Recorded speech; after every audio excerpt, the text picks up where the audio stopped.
when I think about and remember how there was no way out and you rescued me. 2 Samuel, chapter 1.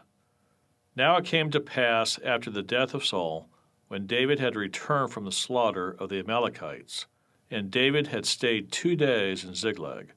On the 3rd day, behold, it happened that a man came from Saul's camp with his clothes torn and dust on his head. So it was, when he came to David, that he fell to the ground and prostrated himself.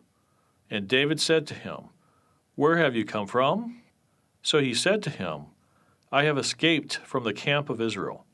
Then David said to him, How did the matter go? Please tell me. And he answered, The people have fled from the battle. Many of the people are fallen and dead, and Saul and Jonathan, his son, are dead also.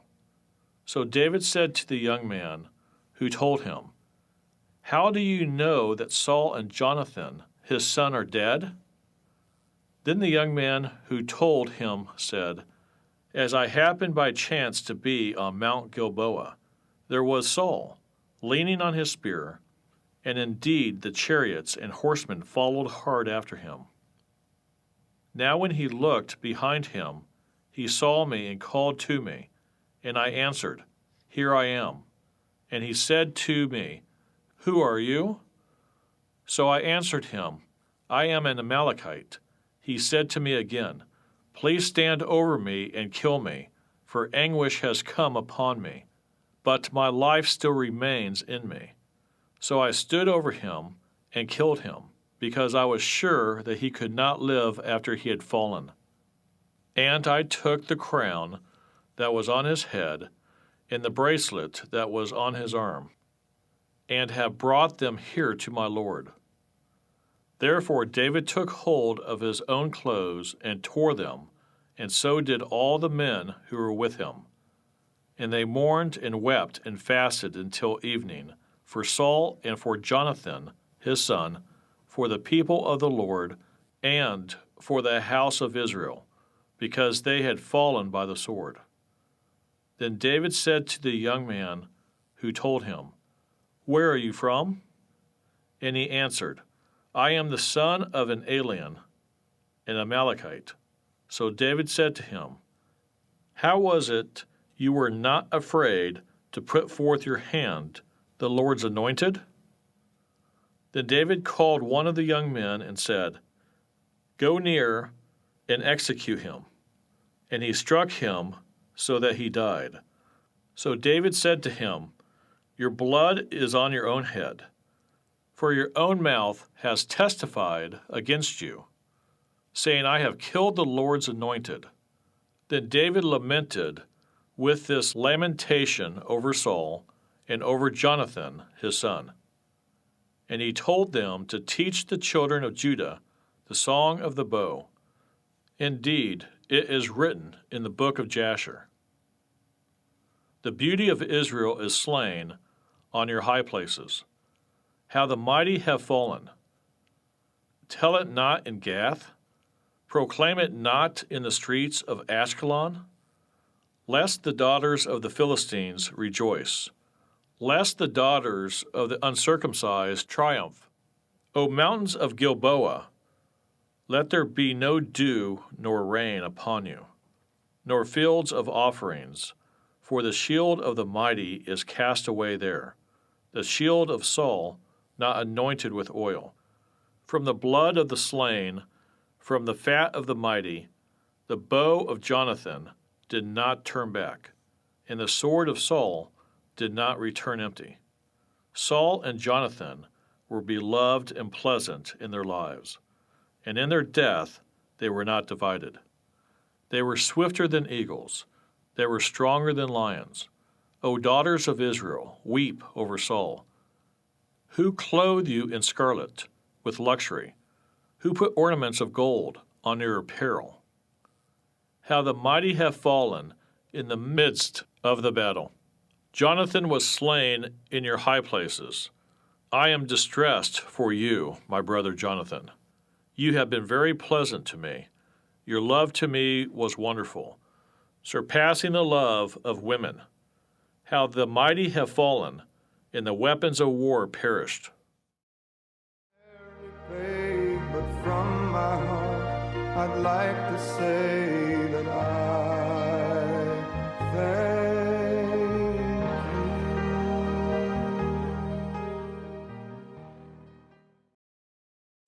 2 Samuel, chapter 2. It happened after this that David inquired of the Lord, saying, Shall I go up to any of the cities of Judah? And the Lord said to him, Go up. David said, Where shall I go up? And he said, To Hebron. So David went up there, and his 2 wives also, Ahinoam, the Jezreelitess, and Abigail, the widow of Nabal, the Carmelite. And David brought up the men who were with him, every man with his household, so they dwelt in the cities of Hebron. Then the men of Judah came, and there they anointed David king over the house of Judah. And they told David, saying, The men of Jabesh-Gilead were the ones who buried Saul. So David sent messengers to the men of Jabesh-Gilead, and said to them, You are blessed of the Lord, for you have shown this kindness to your Lord, to Saul, and have buried him. And now may the Lord show kindness and truth to you. I also will repay you this kindness, because you have done this thing. Now therefore, let your hands be strengthened, and be valiant, for your master Saul is dead, and also the house of Judah has anointed me king over them. But Abner, the son of Ner, commander of Saul's army, took Ishbosheth, the son of Saul, and brought him over to Mahanaim, and he made him king over Gilead, over the Asherites, over Jezreel, over Ephraim, over Benjamin, and over all Israel. Ishbosheth, Saul's son, was 40 years old when he began to reign over Israel, and he reigned 2 years. Only the house of Judah followed David. In the time that David was king in Hebron over the house of Judah was 7 years and 6 months. Now Abner, the son of Ner, and the servants of Ishbosheth, the son of Saul, went out from Mahanaim to Gibeon. And Joab, the son of Zeruiah, and the servants of David went out and met them by the pool of Gibeon. So they sat down, one on one side of the pool, and the other on the other side of the pool. Then Abner said to Joab, Let the young men now arise and compete before us. And Joab said, Let them arise. So they arose and went over by number, 12 from Benjamin, followers of Ishbosheth, the son of Saul, and 12 from the servants of David. And each one grasped his opponent by the head and thrust his sword in his opponent's side. So they fell down together. Therefore that place was called the Field of Sharp Swords, which is in Gibeon. So there was a very fierce battle that day, and Abner and the men of Israel were beaten before the servants of David. Now the 3 sons of Zeruiah were there, Joab and Abishai and Ashiel. And Ashiel was as fleet of foot as a wild gazelle. So Ashiel pursued Abner, and in going he did not turn to the right hand or to the left from following Abner. Then Abner looked behind him and said, Are you Ashiel? He answered, I am. And Abner said to him, Turn aside to your right hand or to your left, and lay hold on one of the young men, and take his armor for yourself. But Ashiel would not turn aside from following him. So Abner said again to Ashiel, "Turn aside from following me. Why should I strike you to the ground? How then could I face your brother Joab?" However, he refused to turn aside. Therefore Abner struck him in the stomach with the blunt end of the spear, so that the spear came out of his back, and he fell down there and died on the spot. So it was that as many as came to the place where Ashiel fell down and died stood still. Joab and Abishai also pursued Abner. And the sun was going down when they came to the hill of Amal, which is before Giah, by the road to the wilderness of Gibeon. Now the children of Benjamin gathered together behind Abner and became a unit, and they took their stand on top of a hill. Then Abner called to Joab and said, "Shall the sword devour forever? Do you not know that it will be bitter in the latter end? How long will it be then until you tell the people to return from pursuing their brethren?"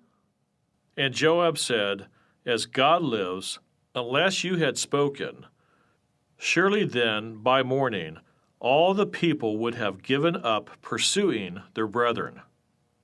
So Joab blew a trumpet, and all the people stood still and did not pursue Israel any more, nor did they fight any more.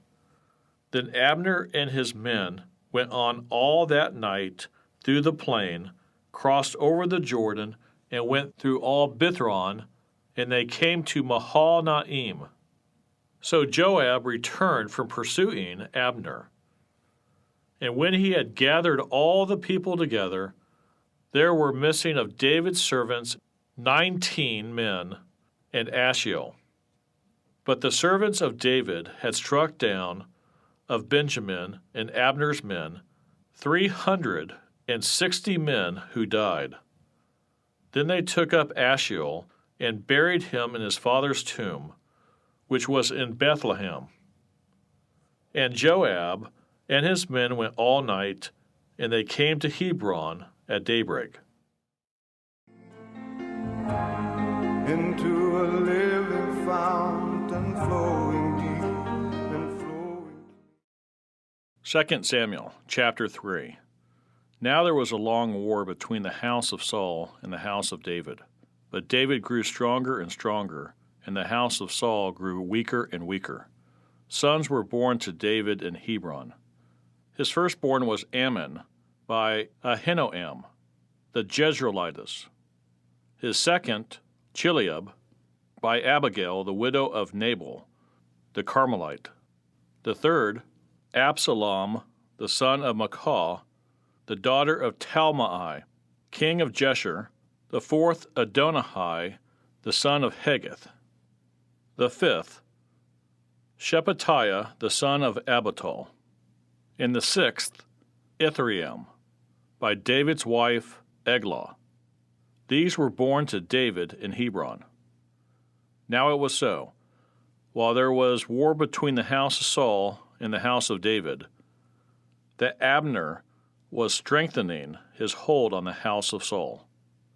And Saul had a concubine whose name was Rizpah, the daughter of Aiah. So Ishbosheth said to Abner, "Why have you gone into my father's concubine?" Then Abner became very angry at the words of Ishbosheth and said, "Am I a dog's head that belongs to Judah?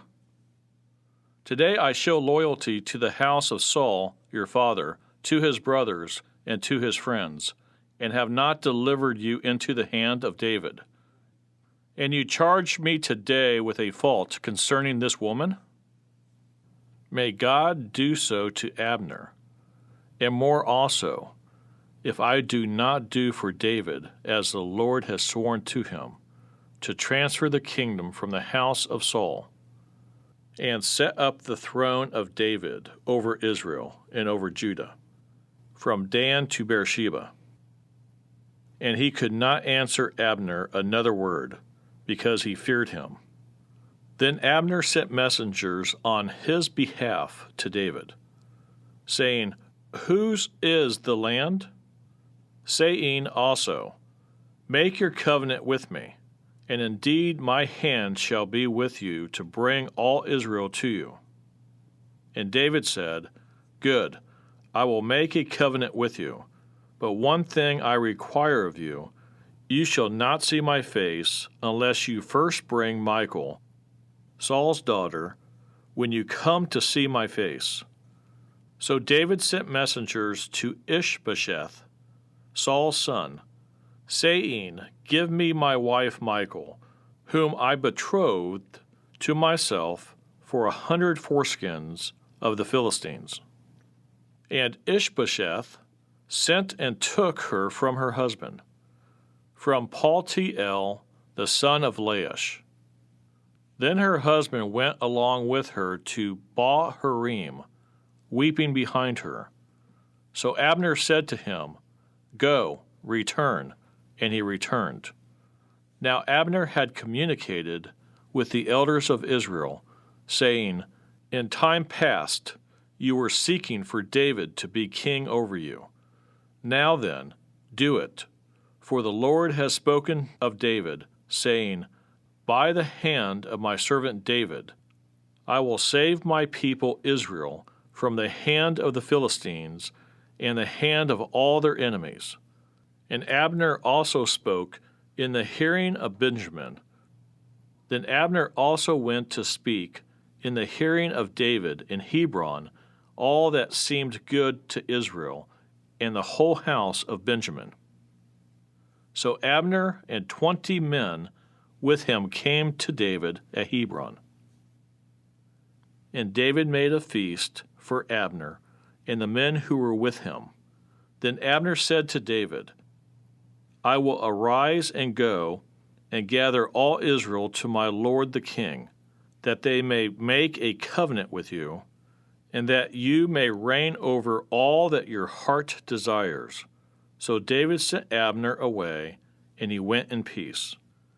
At that moment the servants of David and Joab came from a raid and brought much spoil with them.